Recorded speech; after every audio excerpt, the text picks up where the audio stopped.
One made you learn the game. The other made you question everything. Genichiro Ashina versus Tokugawa Kunimatsu. Gameplay, lore, mechanics. One winner. Let's start the battle. Phase 1. Gameplay reality. Genichiro Ashina. He's the boss that teaches you Sekiro. Parry or die. That's the deal. The moment his combos begin, defensive play collapses. He controls the rhythm until you finally learn how to fight back. And once you do, the fight finally feels possible. Aggression disrupts him. Hesitation gets you killed. Interrupt the bow. Punish the perilous attacks.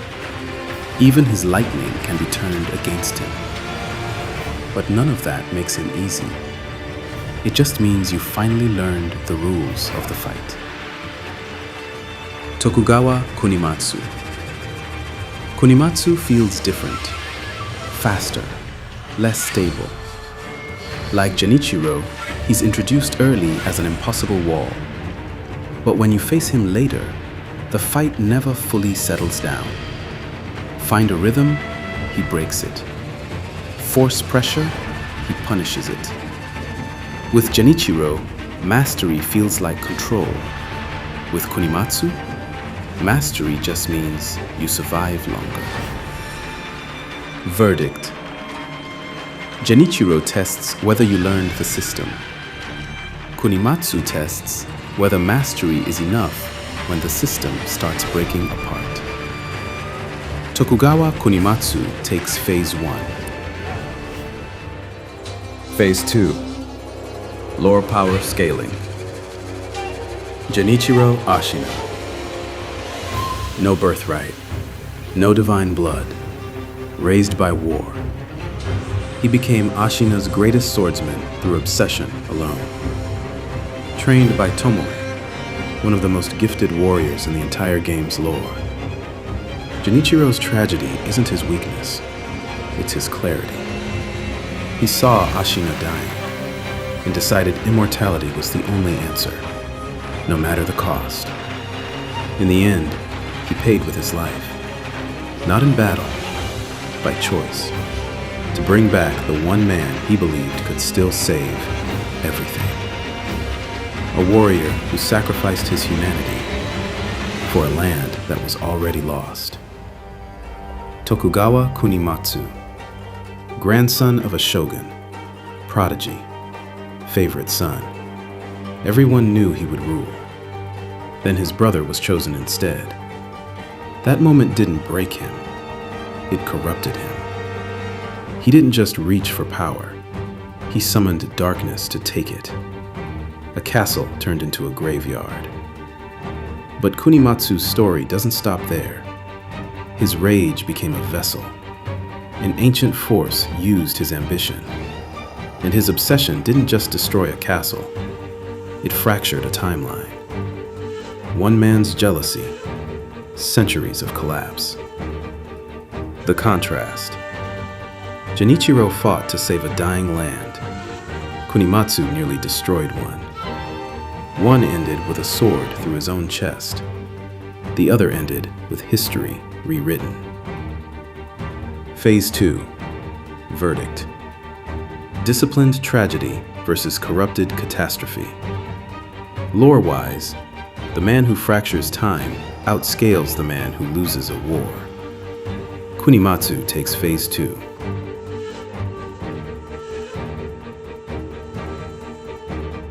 Phase 3. Combat breakdown. Speed. Genichiro controls rhythm, but Kunimatsu controls pace. And there's a difference. Genichiro is structured. His pressure follows a system. Learn the timing, and the fight starts making sense.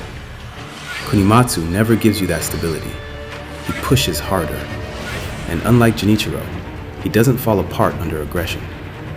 Interrupt Genichiro, and momentum shifts. Try that against Kunimatsu, and he punishes the attempt. Speed to Kunimatsu. Range and space control. Genichiro's bow is dangerous, precise, fast, constant pressure at mid-range. But Kunimatsu controls the battlefield itself. Wind attacks, lightning strikes crossing the arena instantly. You see the attack, you're already repositioning. Genichiro uses range as a weapon. Kunimatsu uses it to overwhelm you. Range to Kunimatsu, pressure and adaptability. This is where Genichiro shines. One missed parry becomes a combo. One combo becomes panic. And panic gets you killed.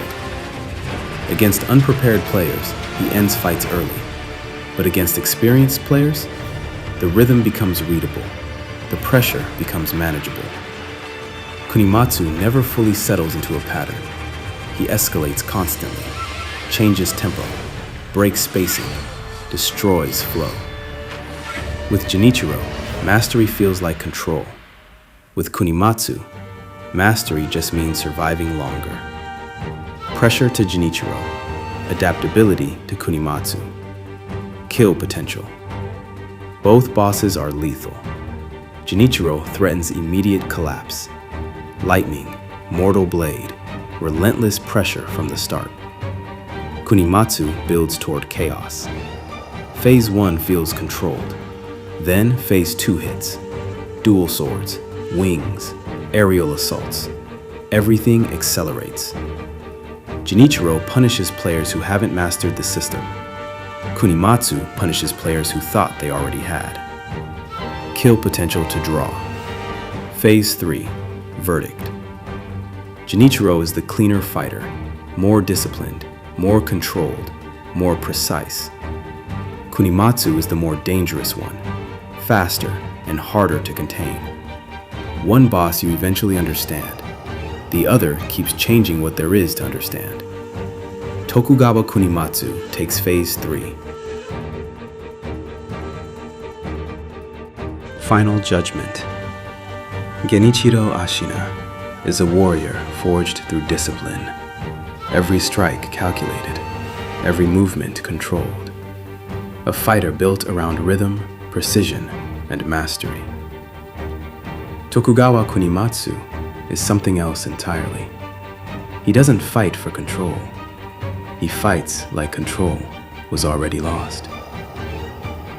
Put them against each other, and Genichiro does everything right. He reads the spacing, controls the tempo, waits for the perfect response. And eventually, it stops being enough. Because Kunimatsu never lets the fight stabilize. Every opening closes instantly. Every answer creates another threat.